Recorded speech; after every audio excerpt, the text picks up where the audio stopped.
నమస్కారం welcome to GK news 9 ఈ అన్న ఏం మాట్లాడుతుండో ఒక్కసారి విందాం। होली के दिन बच्चे लोग अपने दादी पे रंग मार रहा था, चाहे किसी पे रंग खेल रहा था बच्चा, और बच्चे से किसी मुसलमान महिला को रंग पड़ जाता है। उसके बाद 20 से 25 आदमी आता है। तरुण नाम నేను ఎవరి గురించి మాట్లాడుతున్నానో మీ అందరికి అర్థమయ్యే ఉంటది। తరుణ్ ఒక యువకుడు, మన హిందూ సోదరుడు। ఇతన్ని మొన్న హోలీ రోజు ఏదో మిస్టేక్ గా వాళ్ళ మీద రంగు పడింది అని చెప్పి ఒక 20 మంది వచ్చి విచక్షణ కోల్పోయి కొట్టి ఆ యువకుడిని చంపేసిండ్రు। అయితే ఈ ఇష్యూలా ఈ ఇద్దరు నమూనాల ఫోటో ఎందుకు పెట్టుకుంది అక్క అని అనుకుంటున్నారా? ఎందుకు వీళ్ళని నేను నమూనాలు అంటాను, ఎందుకు వీళ్ళని తుగ్లక్లు డూప్లికేట్లు అంటానో ఒక్కసారి ఈ అన్న మాటలలోనే విందాం। का लड़का को जान से मार देता है। जब तुझे रंग से इतना नफरत है और रमजान का महीना है तो आपने घर से क्यों बाहर निकले? और घर से बाहर आप निकले तो इसका मतलब है कि आप लड़ाई खोज रहे हैं। आप बहुत गलत किए हैं ये तरुण को मारकर।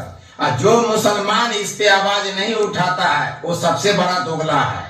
जब ईरान में लड़ाई हुआ आप उसको सपोर्ट किए और ये ఇదే మాట నేను అంటున్నా, ఈ ఇద్దరు నమూనాలు డూప్లికేటోలు అని నేను ఎందుకు అంటాను అనంటే, ఇరాన్ లో ఎవరో చచ్చిపోతే ఈడ ఫ్లెక్సీలు పెట్టి ఈడ హంగామా చెప్పి కండోలెన్సెస్ చేసిన వాళ్ళు నీ భారతదేశంలో నీ యొక్క సోదరుణ్ణి ఒక ముస్లింస్ చంపేస్తే నువ్వు ఎందుకు మాట్లాడతలేవు?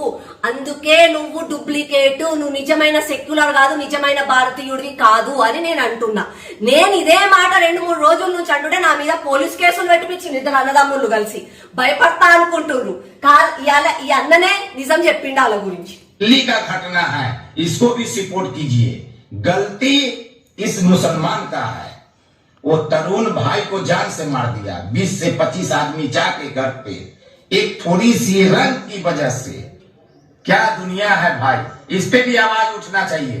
जब विदेश के लिए आप लोग आवाज उठाते हैं तो हमारा इंडिया में एक हिंदू भाई मर गया तो मुसलमान को आवाज उठाना चाहिए इस चीज पे। और जो आवाज नहीं उठाता है पक्का वो मुसलमान दोगला। మేము ఎందుకు మాట్లాడతాం? నువ్వు చెప్తే మేము మాట్లాడాలా? మాట్లాడాం। మాకు నోర్లు మూగపోయినాయి, మాకు చెవులు వినిపిస్తలేవు, మాకు కళ్ళు కనిపిస్తలేవు, మేము ముష్టోళ్ళం, మేము కుష్టోళ్ళం, మేము మాట్లాడడం బరాబర్ మాట్లాడతాం। దేని గురించి మాట్లాడతాం? పాలస్తీనా గురించి మాట్లాడతాం, గాజా గురించి మాట్లాడతాం, ఇరాన్ గురించి మాట్లాడతాం। అదే భారతదేశంలో భారతీయుడికి ఏమన్నా అయితే మేమెందుకు మాట్లాడతాం? మేము మాట్లాడతాం। కానీ మేము సచ్చా సెక్యులర్ వాదులం, గంగా జమున తహసీబ్ భాయిచారా మేమే। ఎట్లా మాట్లాడతారంటే ఇద్దరు నమూనాలు వీళ్ళు పుట్టిన ఒక్క నిమిషానికే సెక్యులరిజం పుట్టింది అన్నట్టుగా మాట్లాడతారు। ఇక వీళ్ళు చేసినంత ప్రేమ ఎవరు చేయరని మాట్లాడతారు। కానీ నిజం తెలుసుకోండి ప్రజలారా, వీళ్ళ సొంత మనుషులనే దగ్గర రానియనోళ్ళు, వీళ్ళు కేవలం రాజకీయాలే కావాలి। వీళ్ళని సపోర్ట్ చేసే కాంగ్రెస్, సిపిఐ, ఇక మిగతా సోడో సెక్యులర్లు అందరూ కూడా దేశద్రోహులే। దేశం గురించి మాట్లాడని ప్రతి ఒక్కరు కూడా దేశద్రోహులే। మేము ఇగో ఈ అన్న మాట్లాడిండు నిజమైన నేషనలిస్ట్, గుండెలో పెట్టుకుంటాం। మేము మా పార్టీ, మా ఐడియాలజీ అందరినీ గుండెలో పెట్టుకుంటాం। కానీ ఎవరైతే ఇట్లాంటి నమూనాలు డూప్లికేట్ దేశద్రోహులను ఉన్నారో వాళ్ళను వ్యతిరేకిస్తాం। ఈ వీడియో మీకు నచ్చినట్లయితే లైక్ బటన్ క్లిక్ చేయండి। మరిన్ని వీడియోలను పొందడానికి దయచేసి సబ్స్క్రైబ్ చేయండి।